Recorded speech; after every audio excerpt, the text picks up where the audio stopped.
So first I wanted to say that I did vote for you. Okay, there we when go. When you ran for student body president. There we go. This and maybe one of the worst decisions you made in your life, but you recovered. I think that, again, there were friends of mine at Scottish Rite Dorm that were, I guess, on the ticket or knew your vice president at the time, Fong, or who was running. And anyway, I remember them going up and down the hall, and I had not voted before, and they were like, you have to go vote. And I was like, okay.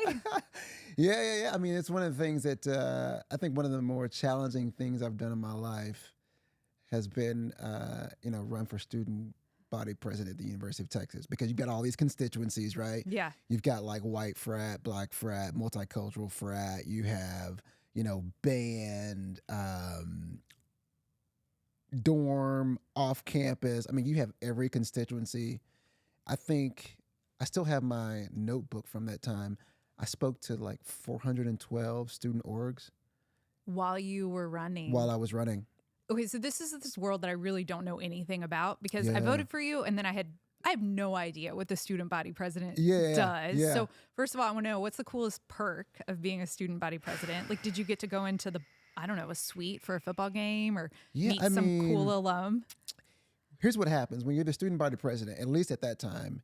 If there is one seat at a table or one seat at a conference that's designated for students, you get that seat. Okay. So, honestly, by November of that year, the term started in April and runs from April to April. By November, I had had enough like chicken dinners. Sure. But like, for example, Larry Faulkner was president then. We were talking and we said, hey, we need to make a push into rural Texas. So he and I jumped on a private plane and we flew to seven different towns across Texas to celebrate the admitted students from that town, including Mount Pleasant, Texas. Which is where you're from. Which is where I'm East from. Texas. 5th generation East Texan. So that was one thing, right? Like first time on a private plane at 20. But if you get, tickets to any kind of event, okay, it got old to me going into December. For sure. Do you look back at that time and think, I'm assuming it was probably one of the biggest things in your life at the time, and the stakes were really, really high? Yeah. And do you look back and you're like, oh, that's cute? Or are you like, no, it was worth it. I'm glad I did it. I'm glad I did it. At that time, I was hyper focused on, governor of Texas. And so in my sort of youthful drafting of what it looked like to get there, this was one of those stops. Okay. So... And I still look back at it and say, I mean, at the time, we had 50 students. We were the largest student body in the country, and it was tough. I mean, I did not sleep. The campaign period lasted for 2 weeks, but the run up to that, we started prepping 9 months in advance. Wow. It's a tough gig, and I think it definitely. It gave me a lot of insight, both pre and post the election, like getting to see some of the innards of the UT bureaucracy. You walk out of that in the April the following year, you're like, okay, like this is what the sausage looks like. Mm-hmm.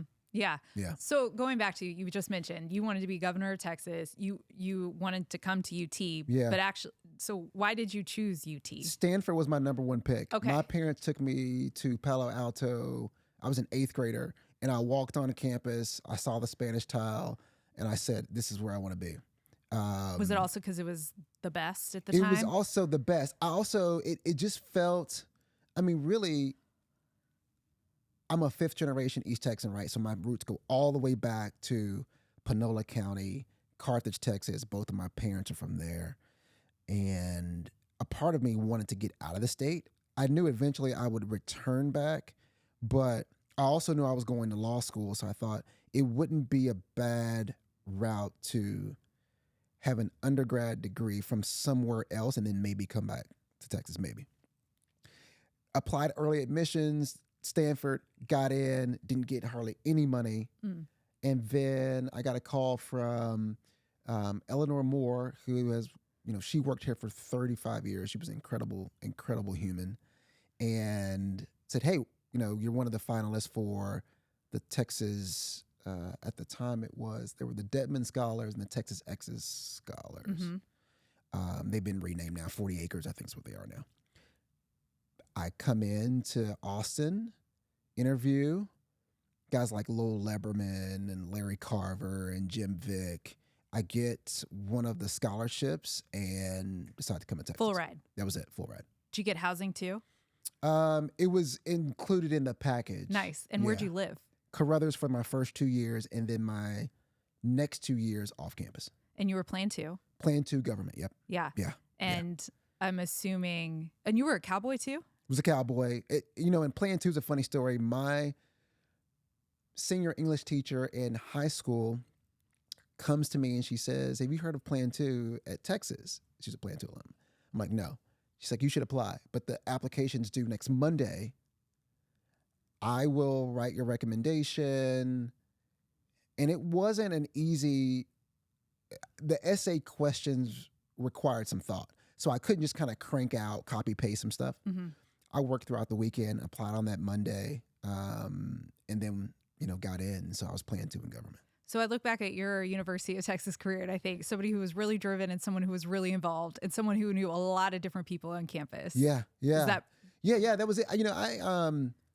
The population of Mount Pleasant, Texas at the time was 12,291 people. So I was coming to a place, 4X the size of my hometown. And I was fully immersed in the 40 acres. Like I wanted to get the full, like I was going to spend every dollar of that scholarship. I backpacked through Europe the summer after my freshman year with a buddy that I, randomly met while we were eating at Consolving. We backpacked for 3 months. I wanted to squeeze as much of like the burnt orange juice out of the fruit while I was here, and I'm glad I did. Yeah. Yeah. And then you wanted to go to Harvard Law. Mm-hmm. And there's so many ways we can tell your story, by the way. And I really do want to talk about you being a keynote speaker, you being a top voice on LinkedIn, and you being also the monetize your message that you've built. Yeah. And I don't want to just gloss through kind of what is on your LinkedIn and kind of what is your story, but it's that you wanted to go to Harvard Law. You didn't get in right away. You had to keep plugging away until you got in. Yeah. You do Harvard Law. Yeah. And then you decide to be an NFL coach. And you did that for a while. Yep. And you call yourself a reinventor because basically your life is just you try this, then you try this, and then you try this. No fear to just try something new. Or maybe a lot of fear. I don't know. Yeah. But you just do it. So apply to Harvard Law School, get waitlisted. And, one of the men who was most instrumental in my sort of maturation, Lowell Leberman, calls me up and he says, "You're working for Joe Lieberman. You start on Monday." This is on a Thursday. And the person you just mentioned, he's a Longhorn? Longhorn, yeah. Okay. Former mayor of Austin. He's been on every board. He passed away, but incredible Longhorn, was also on my interview committee for the Texas Exit Scholarship. That's how we kind of formed our friendship. So I took a Greyhound bus from downtown Austin. I get to DC on a Sunday, and I start working for Lieberman in June of 2001. And the plan was, hey, work for a year, reapply. Mm-hmm. And then September 11th hits, and like I went from working on education bills on September the 10th to national security September the 12th. Incredible experience. And that's one thing I tell people, kind of, as much as you can, try to grow through what you go through, because when I got to DC, I did not want to be there. But I could not have replicated what I learned by sheer force of being in proximity during, one of the most critical moments in the country's history. Right. But you can't predict that from the front end, right? I could have been salty and said, "Oh, I don't want to do this. I'm going to do something else." But I ended up spending a year and a half in DC. I go to the Kennedy School. I'm getting waitlisted every year at HLS. And the Kennedy School is the Kennedy School of Government. It's the LBJ of Harvard. Yep. And get there. I finally get in my last year at the Kennedy School. I started up in law school in 2004. Okay. Yeah. Is it everything I think it is? Yeah, probably. I just think I don't know, dusty books, old professors. It's got all of that. Deep conversations. Everybody thinks they're the smartest in the room. Yeah, no, it's intense. I mean, it's definitely intense. I'm going back for a reunion actually in September. It's intense. I haven't been in any other educational institution like that place. Okay. I think because Cambridge is one of those, MIT's 4 blocks down the road.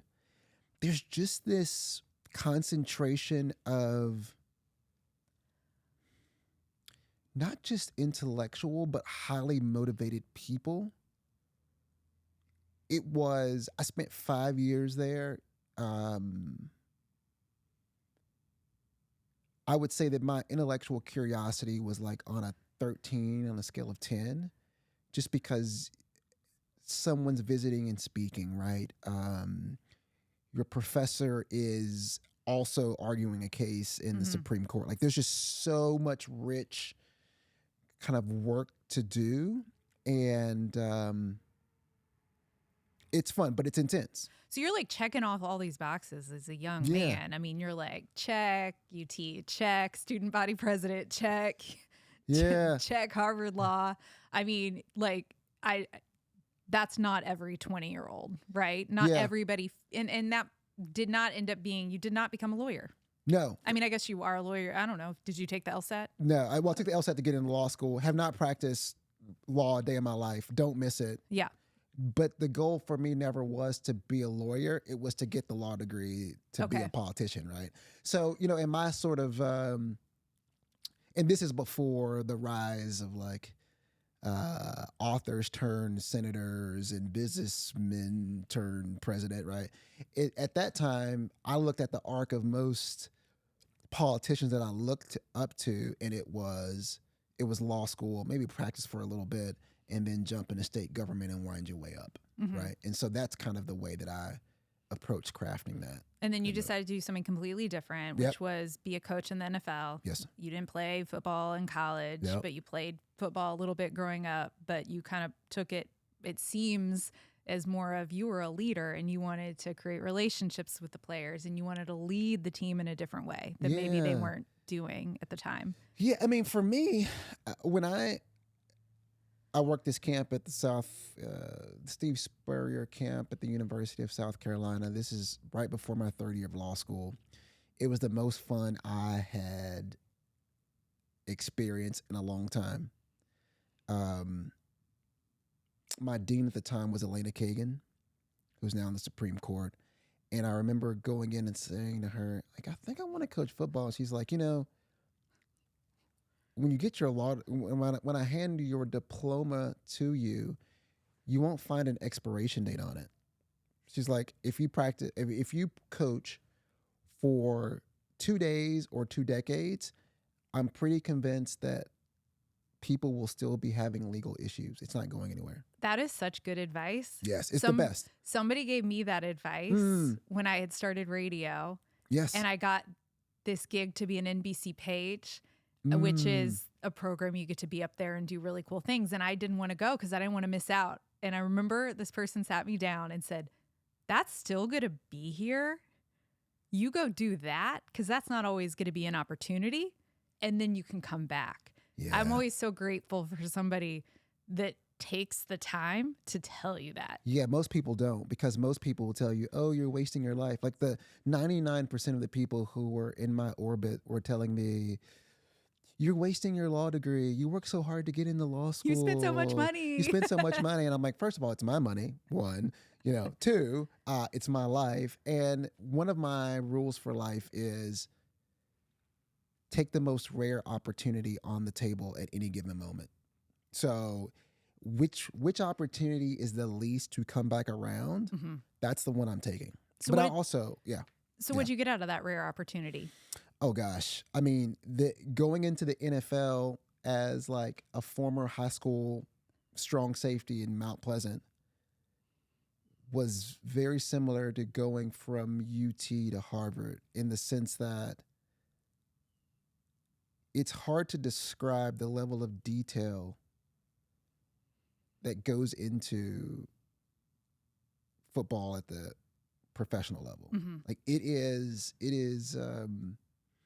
it's tedious. I mean, you're watching a player and you're looking for like a slight degree turn in the hips because all of these guys are great athletes. You get to that level, everyone's a great athlete, right? Everyone's fast, big, strong, all the things. And with the average margin of victory being close to 4 points in the NFL, you are really like, you're down to the minutia when it comes to coaching. So I just learned so much. The first year I just sat in the back of the room. I picked up barbecue, took people to the airport, took notes, cleaned the whiteboards, and I just wrote in my notebook and learned. And then Coach Herm Edwards was kind enough to hire me on full time, and that's what got me started. And we're just jumping around because jump around. After you were an NFL coach, you started then your career of writing books, keynote speeches, venture capital. I would say, a couple of things is that we get fired in Cleveland, and I decided 7 years of coaching, I'd spent very little time at home, and I said, this is time for a change. And I think that's when I realized I typically, and this isn't intentional, my work goes through a crop rotation every 7 to 10 years. So I think in high school, I would have pointed you to this very linear path. Now I'm very comfortable with, I am going to do this thing until I enjoy it. And then I'm open to doing the next thing. So I come back to UT, I teach some classes, start a Center for Sports Leadership and Innovation. Which has it been reinvented as well? No, I think Hartzell canned that one. So it's no longer in existence. It's no longer there. Yeah, so they discontinued CSLI. I was in higher ed for 8 years, realized this is definitely not the landing spot for me. But you tried it. I tried it. And look, for me, that's also, I think we have a bad, I think our whole notion of like careers and planning is just outdated. I learned a lot about, the thing that really lights me up, the two things are speaking and writing, which really traces back to my Plan 2 days. I love words. I love reading. I love both expressing myself verbally, but also sitting at a computer and trying to find the best sentence that communicates what's going on in my head. So that's now this phase of my life. I've been a keynote speaker for, this is going on 12 years, but full time for 3. Okay. And so I'll do 30 talks a year, mainly corporations, large organizations, and it's around leadership, management, and it's been fun. And then the rest of my time is writing. So I think this is how I found you is I'm on LinkedIn. Yeah. I post on LinkedIn. Yes. As we're building this Longhorn business network, it's the best place to go and find Longhorns who are in business. Yes. And so you popped up, and because you're a content creator on LinkedIn, I don't know what the word, top voice, is that what the LinkedIn term is? Yeah. Influencer. And you have a countdown or count up of all the different keynotes that you have. So I think you're like 479 keynotes. Yeah. No, yeah. And you're a top voice, and you have a trademark of this is not about sport. Yes. TM. Yes. And your post started popping up, and I was like, well, who's this guy? And then friends of mine were like, don't you remember him? He ran for the student body president. I'm like, oh, okay. And so I've really started reading what you write. And it's one of the reasons that we wanted to have you in is, you're LinkedIn. Yeah. How much time are you dedicating to that content that you're writing on LinkedIn? And is it help you get the keynotes? Yeah. So I keep very meticulous sort of data and notes around my business. My wife and I have 5 kids, so like I am very intentional about the way that I do business. I get 62% of my leads for keynotes via LinkedIn direct messages. That's crazy. It is the reason why I don't spend any time on Twitter.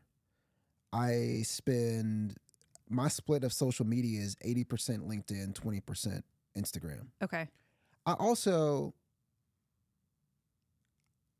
I enjoy my time, so I don't approach it like a job. I don't have a posting schedule. I don't do a certain thing on a certain day. If the spirit moves me, I post. If it doesn't, I don't. Oh, that's so emotional. That's me. Okay. So it could be exhausting because you're like, I am not, I've gone through this phase too, Sarah, of my life where it's like, okay, you need 4 posts a day. 4 posts a week at this certain time. I don't. Okay. If I see something and it moves me, I post on it. If I don't, I don't. I'll have people like send DMs saying, "Are you okay? You haven't posted in a while." I'm like, "Yeah, I'm living life and enjoying it." Okay. So that's the way that I run my accounts. I like that way, by the way. Yes, and it just so happened that LinkedIn reached out to me in 2022, and they said, "You're our #1 top voice in sports." And I said, "What does that mean?" I didn't even know there was a title. They said, "Oh, well, your post in the sports category tops out on impressions and shares, etc." And they were asking me about my strategy, and I said, I guess got to be, I don't have a strategy. I post if I feel like it's compelling enough to post, and if it's not, I don't. Yeah. So for those who don't follow you, this is not about sports. Is one of your kind of features. Yeah. On LinkedIn. You trademarked it, so it's something that you are repeatedly. The IP law class from law school came in handy. Okay. So the whole goal of that is to find a relatable moment in sports, something that's viral, something that's happening, and then translate it into a business world. Yeah. So it's the antithesis of ESPN. I am not posting highlights of the buzzer beater. I don't care about any of those moments.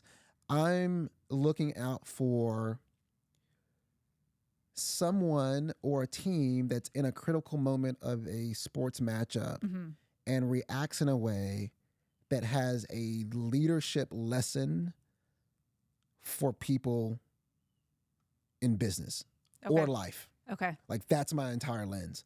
So what that means is that there may be weeks when I don't post that this is not about sports because, and people send me, I probably get unsolicited 10 videos a day from people whom I don't know saying you should post about this. And the yield rate for me is probably 5% because I know it when I see it.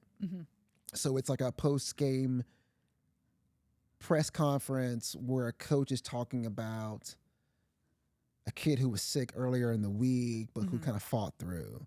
Or it's this recent one where at the University of Illinois, there is this jersey retired. It comes down from the rafters. It's upside down. And the athletic director hits the podium first before the head coach after the game and takes full ownership of what happened. So it's moments like that that I'm looking for to kind of tease out. I just think LinkedIn has become this really cool space where you can be a thought leader. Yeah. And then you get to engage. I think the engagement is cool. Yes. I think it's maybe it's the last sane social media platform. I'm not sure how long it can hold on to that. Sure. But there were the glory days of LinkedIn. It's sort of slipping into this, what we knew it would, right? Like this kind of political arena. But, I've been on it probably intentionally have been on it for the last 7 years, and it's been good. So keynote speaking. Yes. You are a keynote speaker, as you said, 30 a year. Yeah. Why that number? That's the number that allows me to look. I enjoy travel, but I enjoy my family more. Yeah. So that averages out to be just under 2 per month. Okay. 2 to 3 per month. There are always heavy seasons. Q1, like I'm finally coming off the Q1, kickoffs to the season and the year. It's always heavy. Q4 before the holidays, always heavy. End of the year events.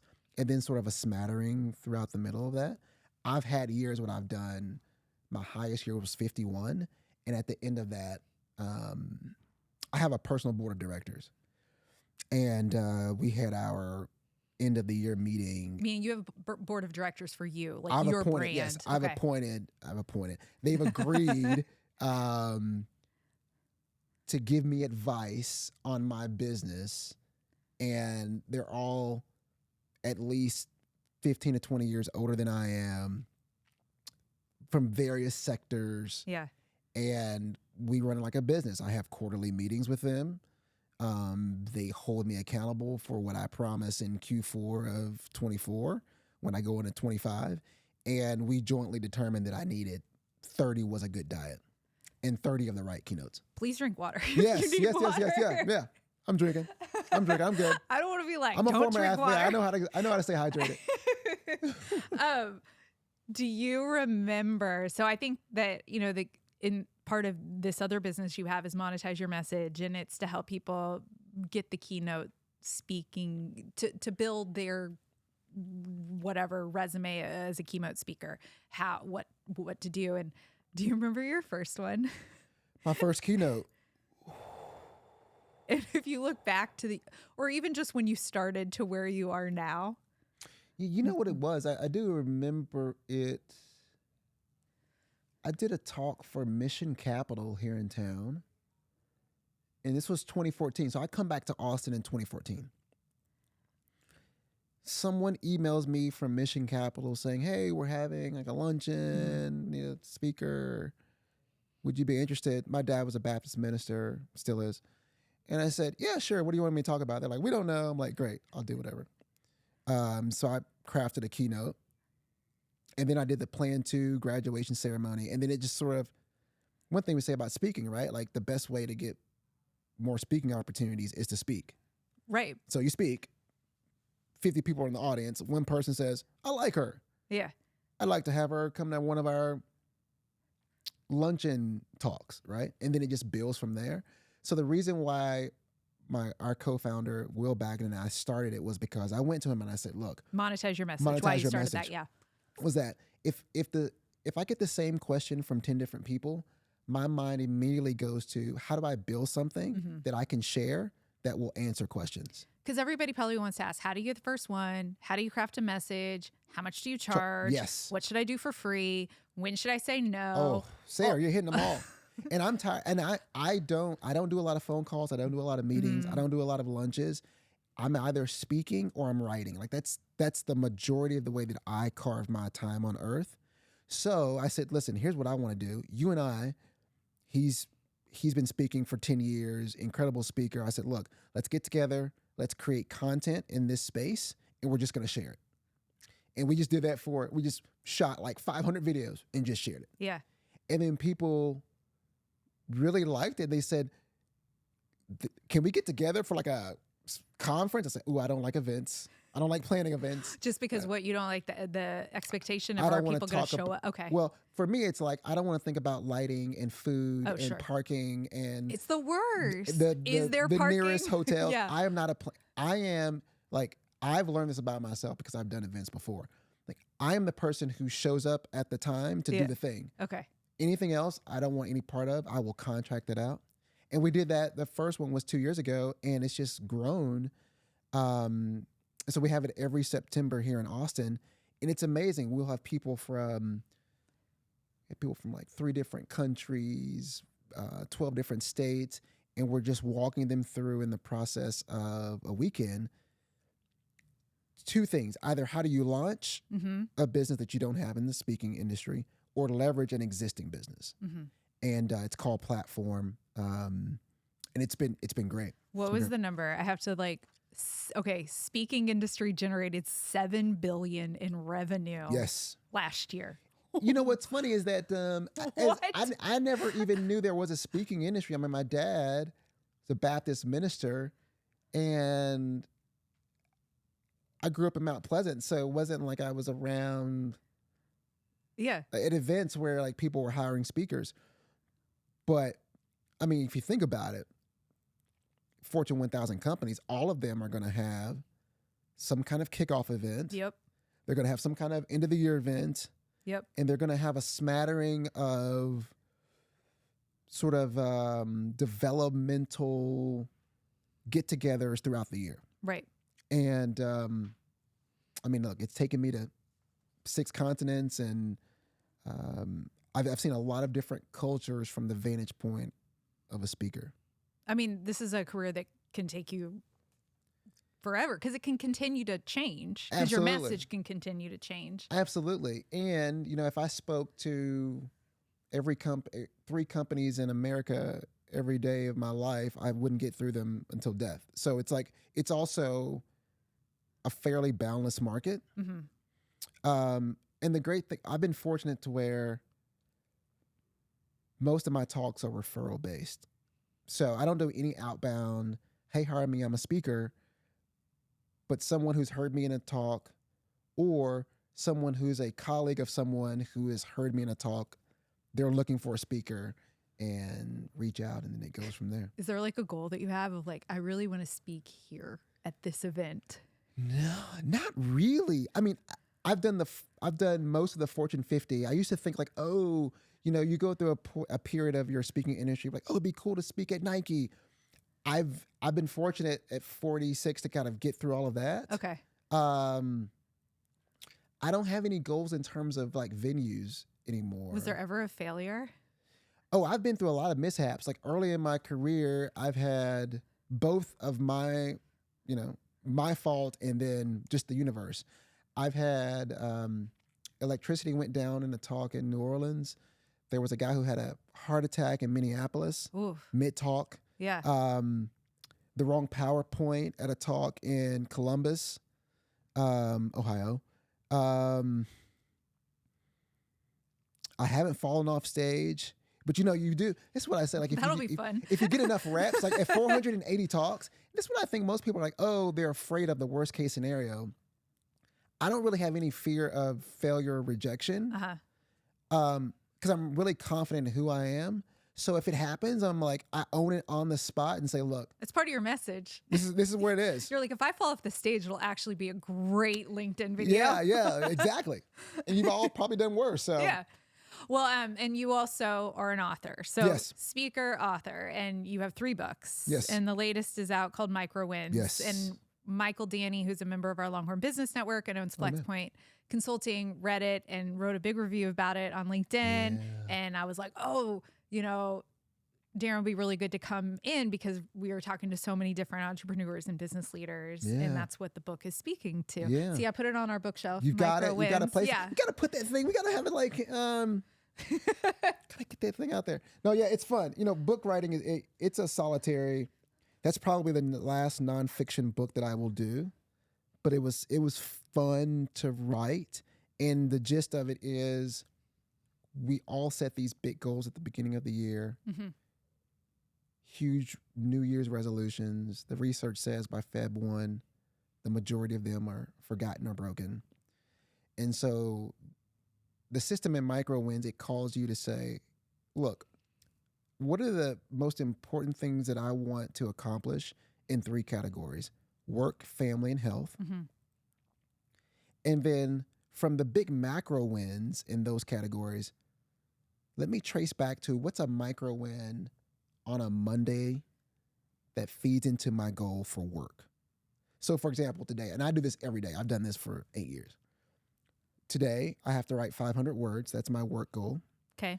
Family goal, I'm playing a game of checkers with Sydney, my second oldest. She beat me last night. We're doing it again. I'm going to beat her. And then for health, it was drink a green smoothie. And you did it? And I did it. Good. And for me, everything happens the night before. Okay. So I set the checkerboard out the night before, and I tell Sydney we're playing. Accountability. I make the green smoothie the night before. I pour it in the glass. It's in the refrigerator. I realize for me, discipline means the least amount of friction and preparation. You have 5 kids. What are the age range? 14 to 8. So how does this translate to them? In terms of? Like setting up, if you're so goal oriented, do they push against that, or have they bought into your system yet? Work in progress.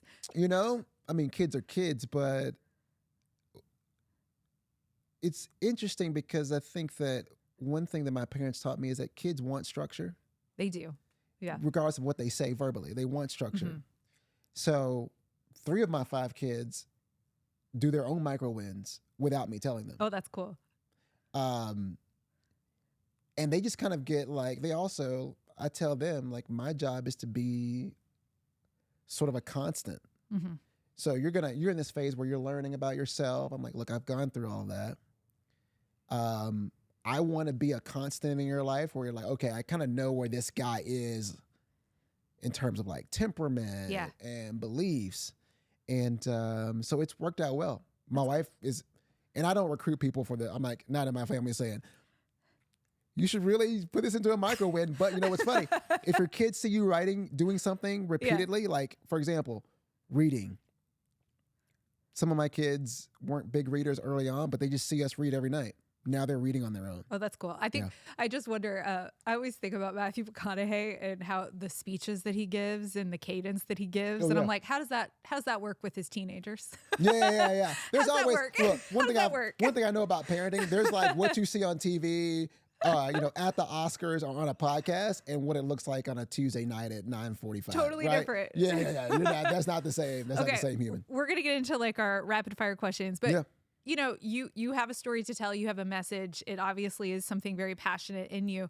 Like, why are you so passionate about teaching people, helping people, talking to people? Yeah. At this point in my life, I think where I am is I'm very comfortable with Daron. Mm-hmm. I'm also very comfortable with people who may not be comfortable with Daron. So I think there was a large segment of my life where I was trying to appeal to people. I wanted to be likable. I wanted everyone to love me. I don't really care about that now. So for me, it's I have this message. If it's something that resonates with you, would love to work with you. If not, totally get it. So I believe in it because it's worked for me. Mm-hmm. And for those who are looking for a way to improve, not just improve their life, but to my sense is that most people are coasting. You have these dreams, these goals. Here's what happens. You get older, you get debt obligations, you may have some children, you get a mortgage, and then you start to put things off, and then you're just like, oh, that'll happen in retirement. None of this stuff is certain, right? So I hope people will say, man, maybe I could pivot. Maybe I could write a book. Maybe I could be a speaker. Maybe I could start a business or move across the country. Right. And whether they do it or not, who knows? But it's there. But you hope. There it is. Okay. All right. So some questions now we are asking everybody. Yes. Here they are. Okay. Yes. I think I know the answer to this. Did you ever fail a class? Oh, no. Curtin Gwynn Roberts would not allow that. No. Never failed a class. Did you get basically all A's? Pretty much. Did you ever get a B, and was it? Absolutely. Got a B. Did you cry? No. My parents were really, Baptist minister. Mom was an elementary school principal. So I grew up in a home where it's like education and religion. But they also weren't like, you come in here with 100. Okay. So I made B's. Plan 2 physics was my first B in college. And do you remember the teacher? Yeah, Austin Gleason. He's probably still here.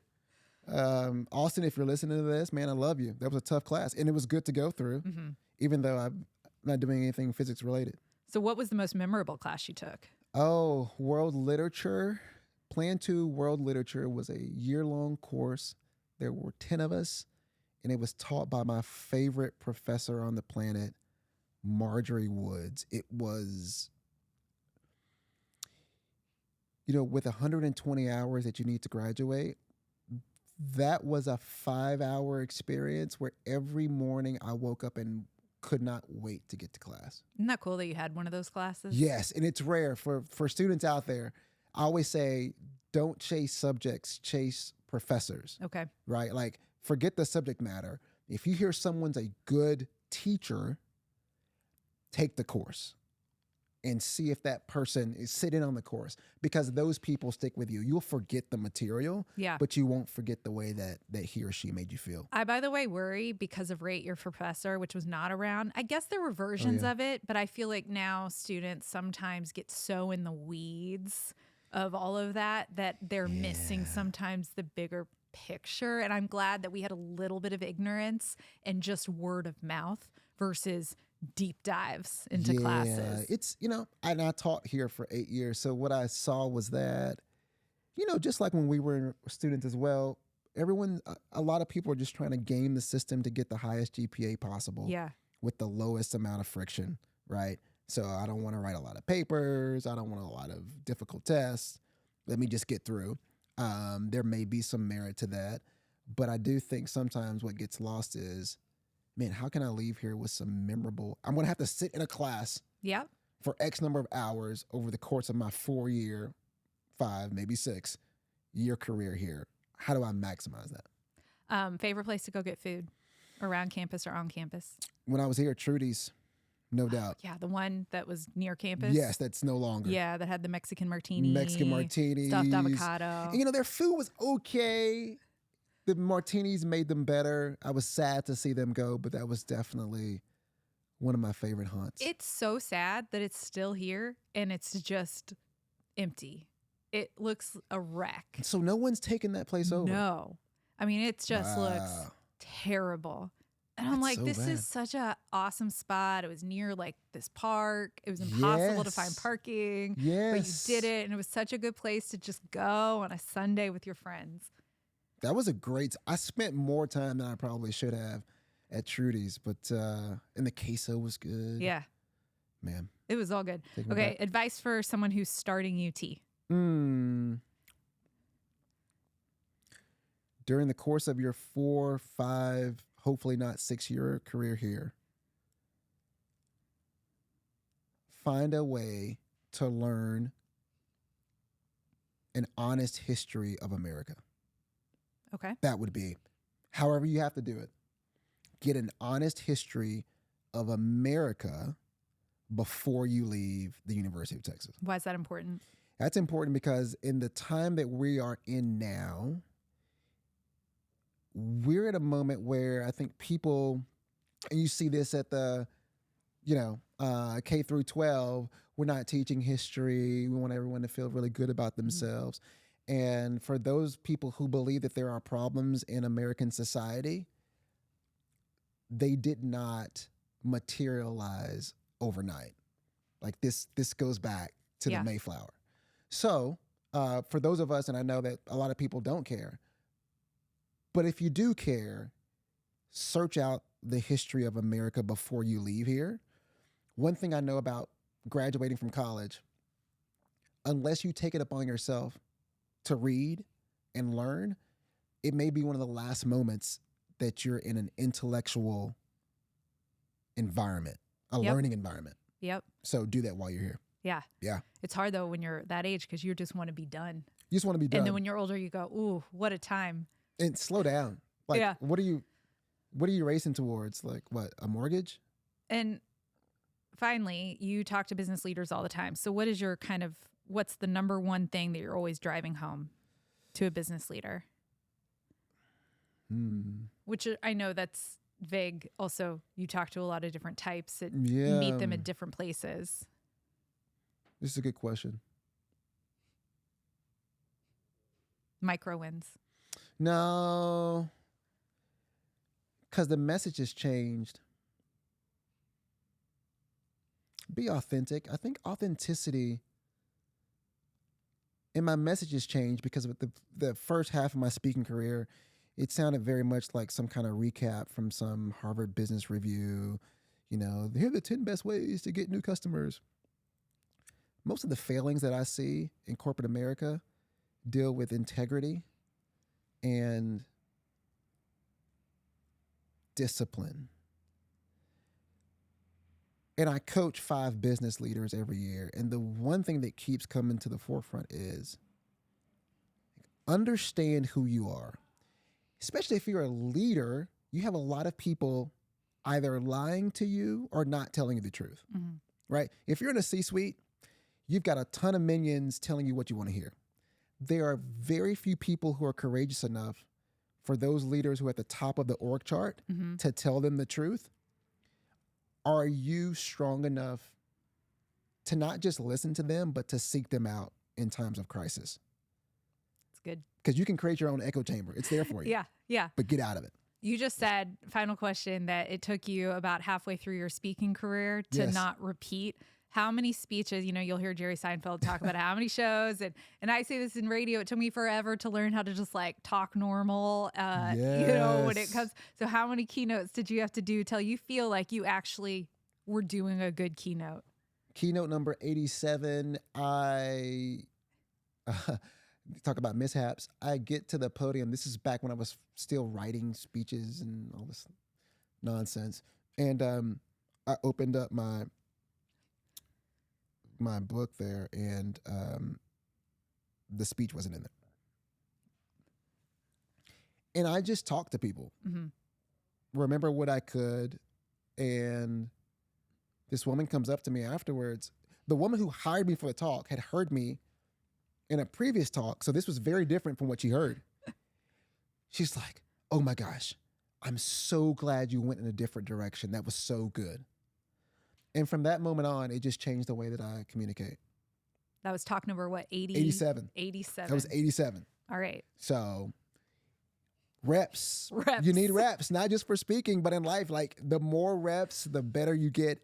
It isn't pretty, but you will emerge on the other side a better human. Well, thank you for coming in. Thank you, Sarah. This is great. Yeah. Haven't been back to campus in a while, so this is good. Oh, really? I would think you came back all the time. Also, you were one of our outstanding young Texas exes. Oh, yeah. That was back, 2011 maybe? Maybe 2011. So, yeah, it was good to get back. Yeah, well, hook 'em horns. Hook 'em horns. Thank you. Thank you.